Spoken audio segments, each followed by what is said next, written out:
Hello and welcome back to Teslanews. My name is Marian and I'm your host today, covering today some major news from the new government that will soon start if all the negotiations are continuing that well as they do right now.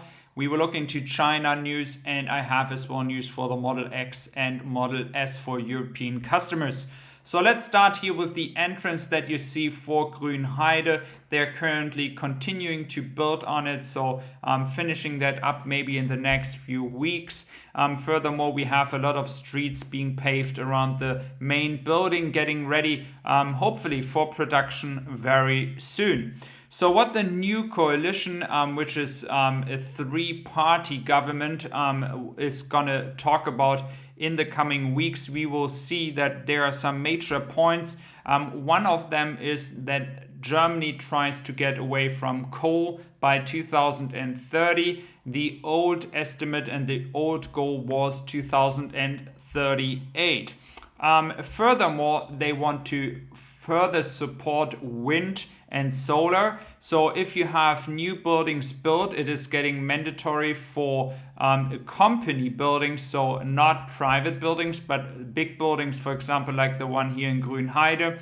And for example, if Amazon is building anything, etc., etc., those buildings that are used for construction or anything else, they have to have solar on the roof. This is supposed to get mandatory in the future with that coming government.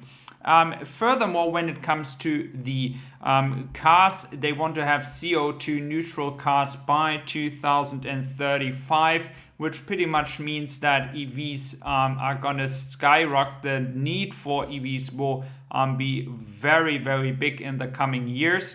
What I find important as well is that if Tesla is not only selling cars here, but is also continuing to expand its energy business in Germany, the need for storage, the need for solar will increase substantially in the coming years when it is getting more and more obvious that the energy mix will move towards green energy. We are currently already pretty well with that in Germany. We have sometimes in the summertime over 50-60% coming from green energy. In the wintertime, it's maybe like 20-30% around about.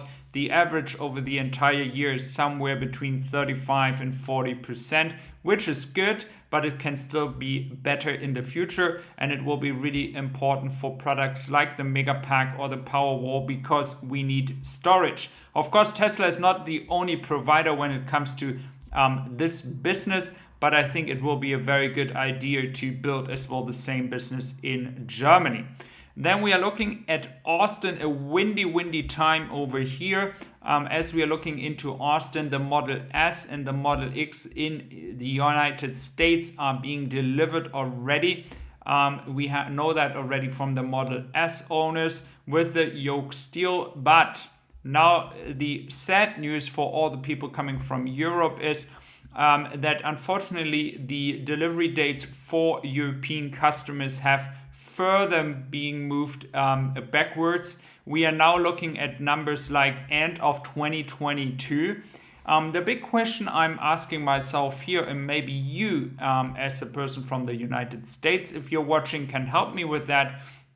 The big question here is, what is the major reason for delaying it? Is it because we don't have enough supply to build the product in a mass production?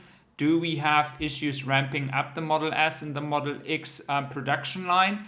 Or maybe, which is no one talking about, the demand is so high for the Model X and Model S because it wasn't sold for a long time that they have such a big backlog that they have to sell the cars first in the United States, Canada, and maybe Mexico. And then further, when the production ramps up, they move the cells as well to Europe. That is the major question here, which has to be answered maybe in the earnings call coming this month when it comes to the question of demand for the Model X and Model S. For Europe, that would mean that we have close to 2 years no Model S and Model X over here. And as we have more car companies going into the luxury segment, it will be very important that Tesla manages to move as well the Model X and Model S to Europe. So yeah, let's see how this is all going up. We are looking now into China. In China, just look at this nice parking lot in the back, a lot of cars, and we will look into some numbers in a second because they look very interesting when we look at other brands. So on the top, you see the high-end SUV in September. We do see it is in China, the Model Y taking over. The BMW X3 down by 34%, even though if you look into the table down below, it is still 20% up year over year when it comes to the entire year. But still, we see in the September month, a lot of companies had major issues delivering enough cars. And who was able to do that? It was the Model Y, it was Tesla. And when we go into the statistics for the year with close to 93,000 cars, we could see Tesla Model Y going into the top by the end of the year if they are lucky. Then in the SUV section, again, the Model Y is leading, and we have, for example, the Great Wall Haval down by 40%. BYD, on the other hand, up by 50%, but the VW Tiguan down by 7%, Honda down by 5%, Geely down by 10%, Chang'an down by 38%, and Honda as well down by 50%. So we do see here some major issues with other car companies not being able to produce enough cars. And this is something that will be very important for Tesla in the coming weeks when it comes to the end of the year push. We already see so many trucks over here that are really pushing deliveries out. Just as a reminder, we have a lot of trucks now delivering for export.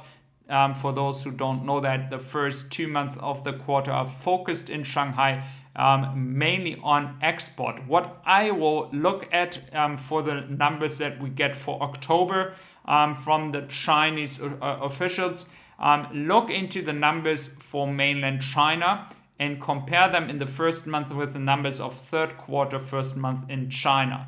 I do expect that the export numbers will be insane, as always in the first month. But what I will find really interesting are the numbers for the first month in mainland China compared to the first month of Q3.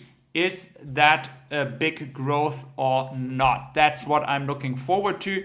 I really appreciate you being here again for my daily updates. If you want to not miss anything else, then just subscribe to my channel, and I wish you a wonderful day. So take care. Thank you very much for being here.